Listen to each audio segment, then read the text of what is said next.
जब रक्षा मंत्री राजनाथ सिंह ने ये संकेत दिया कि स्वदेशी फाइटर जेट इंजन का उत्पादन अगले वर्ष से भारत में शुरू हो सकता है, तो ये केवल एक सरकारी बयान नहीं था, बल्कि वैश्विक रक्षा उद्योग के लिए एक रणनीतिक संदेश था। ये संदेश साफ था। भारत अब केवल हथियार खरीदने वाला देश नहीं रहना चाहता, बल्कि वो उच्चतम स्तर की एरोस्पेस तकनीक में भागीदारी और नेतृत्व दोनों चाहता है। जेट इंजन निर्माताओं को सैन्य इंजीनियरिंग की सबसे कठिन कसौटी माना जाता है। अत्यधिक तापमान, सटीक धातु संरचना, माइक्रो स्तर की इंजीनियरिंग और जटिल थर्मल मैनेजमेंट, इन सब का संतुलन ही एक आधुनिक टर्बोफैन इंजन को जन्म देता है। दुनिया में कुछ ही राष्ट्र इस क्षमता के साथ खड़े हैं और अब भारत उसी दायरे में प्रवेश की तैयारी कर रहा है। इस समय सबसे दिलचस्प परिदृश्य ब्रिटेन और फ्रांस के बीच दिखाई दे रहा है। ब्रिटेन की प्रतिष्ठित कंपनी रोल्स रॉयस और फ्रांस की अग्रणी एरोस्पेस कंपनी सैफ्रॉन दोनों भारत के साथ गहरी साझेदारी के लिए सक्रिय हैं। ये केवल व्यापारिक प्रतिस्पर्धा नहीं, बल्कि तकनीकी विश्वास की लड़ाई है। ब्रिटेन ने को-डेवलपमेंट मॉडल का प्रस्ताव रखा है, जिसमें भारत को बौद्धिक संपदा में हिस्सेदारी और भविष्य में 240 किलो न्यूटन तक थ्रस्ट क्षमता विकसित करने की संभावना दी जा रही है। दूसरी ओर फ्रांस फॉर टेक्नोलॉजी ट्रांसफर के साथ संयुक्त विकास की बात कर रहा है। दोनों देश समझते हैं कि भारतीय बाजार केवल एक ग्राहक नहीं, बल्कि दीर्घकालिक औद्योगिक भागीदार है। ये पूरी प्रतिस्पर्धा भारत के 5वीं पीढ़ी के महत्वाकांक्षी कार्यक्रम HALAMCA के इर्द गिर्द घूम रही है। एडवांस्ड मीडियम कॉम्बैट एयरक्राफ्ट को ऐसी शक्ति चाहिए जो उसे सुपर क्रूज, स्टेल्थ ऑपरेशन, लंबी दूरी की मारक क्षमता और भारी पेलोड के साथ संतुलित प्रदर्शन दे सके। इसके लिए पारंपरिक इंजन पर्याप्त नहीं है। यदि 200 से 240 किलो न्यूटन वर्ग का इंजन विकसित होता है, तो MCA केवल क्षेत्रीय संतुलन का साधन नहीं रहेगा, बल्कि वैश्विक निर्यात क्षमता वाला प्लेटफॉर्म बन सकता है। यही वो बिंदु है जहां ब्रिटेन और फ्रांस दोनों अपनी तकनीकी श्रेष्ठता का प्रदर्शन करना चाहते हैं।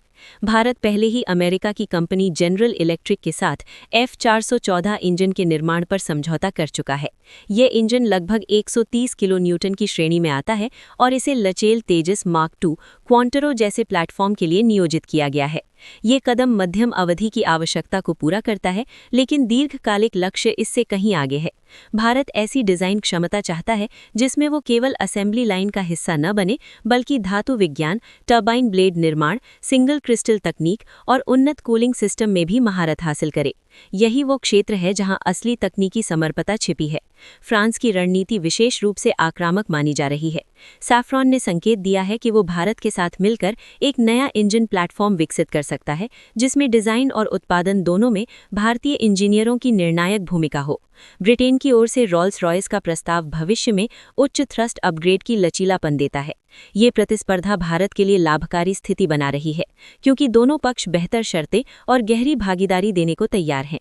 नई दिल्ली इस समय संतुलित, आत्मविश्वासी और रणनीतिक रूप से मजबूत स्थिति में खड़ी है। इस समीकरण में एक और आयाम है, स्वदेशी प्रयास। GTRE का कावेरी कार्यक्रम ने दशकों पहले शुरुआत की थी, लेकिन अपेक्षित प्रदर्शन स्तर हासिल नहीं कर सका। हालांकि इस परियोजना ने भारत को मूलभूत अनुसंधान, परीक्षण अवसंरचना और डिजाइन समझ दी है। वर्तमान परिदृश्य में कावेरी को पूरी तरह समाप्त नहीं माना जा रहा, बल्कि इसे तकनीकी आधार के रूप में देखा जा रहा है, जिस पर भविष्य के उन्नत इंजन कार्यक्रम खड़े हो सकते हैं। यदि विदेशी साझेदारी से प्राप्त ज्ञान को घरेलू अनुसंधान से जोड़ा जाए, तो दीर्घकाल में पूर्ण स्वदेशी समाधान संभव है। वैश्विक परिप्रेक्ष्य भी इस कहानी को और रोचक बनाता है।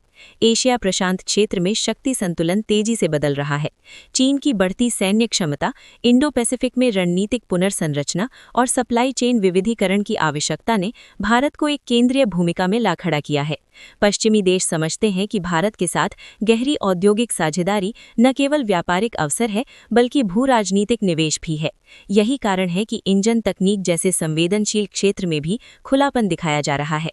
भारत की वायुसेना की स्वीकृत शक्ति 42 स्क्वाड्रन है, जबकि वर्तमान संख्या इससे कम है।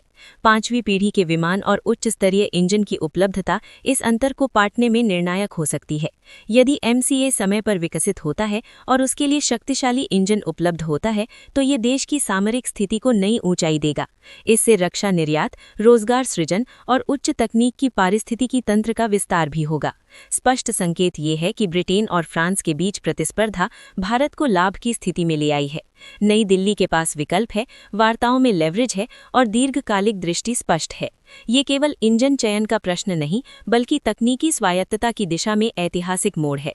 यदि सही साझेदारी, ठोस नीति और निरंतर निवेश का संयोजन बना रहा, तो निकट भविष्य में भारत उस विशिष्ट क्लब का सदस्य बन सकता है जहां जेट इंजन तकनीक केवल आयातित उत्पाद नहीं, बल्कि स्वदेशी क्षमता का प्रतीक होगी। ये क्षण भारतीय एरोस्पेस इतिहास के लिए निर्णायक साबित हो सकता है।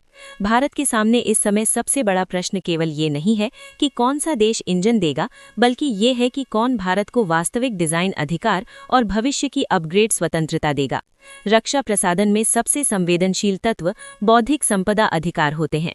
यदि किसी इंजन के मूल डिजाइन, कोर आर्किटेक्चर और सॉफ्टवेयर नियंत्रण पर भारत की भागीदारी सुनिश्चित होती है, तो वो आने वाले दशकों तक स्वयं संशोधन और उन्नयन कर सकता है। इसी कारण नई दिल्ली वार्ता में केवल निर्माण नहीं, बल्कि कोर तकनीक तक पहुंच पर जोर दे रही है। औद्योगिक पारिस्थितिकी तंत्र के दृष्टिकोण से देखें तो जेट इंजन कार्यक्रम हजारों सूक्ष्म, लघु और मध्यम उद्यमों को जोड़ सकता है। विशेष धातुओं का उत्पादन, सटीक मशीनिंग, उन्नत कोटिंग तकनीक, सिरामिक मटेरियल और हाई टेम्परेचर परीक्षण सुविधाएं, इन सब का विकास एक व्यापक आपूर्ति श्रृंखला तैयार करेगा। यदि ये पारिस्थितिकी तंत्र स्थापित हो जाता है, तो भारत केवल सैन्य क्षेत्र में नहीं, बल्कि नागरिक उद्योग और अंतरिक्ष कार्यक्रमों में भी लाभ उठा सकता है। मानव संसाधन के स्तर पर ये अवसर अभूतपूर्व है।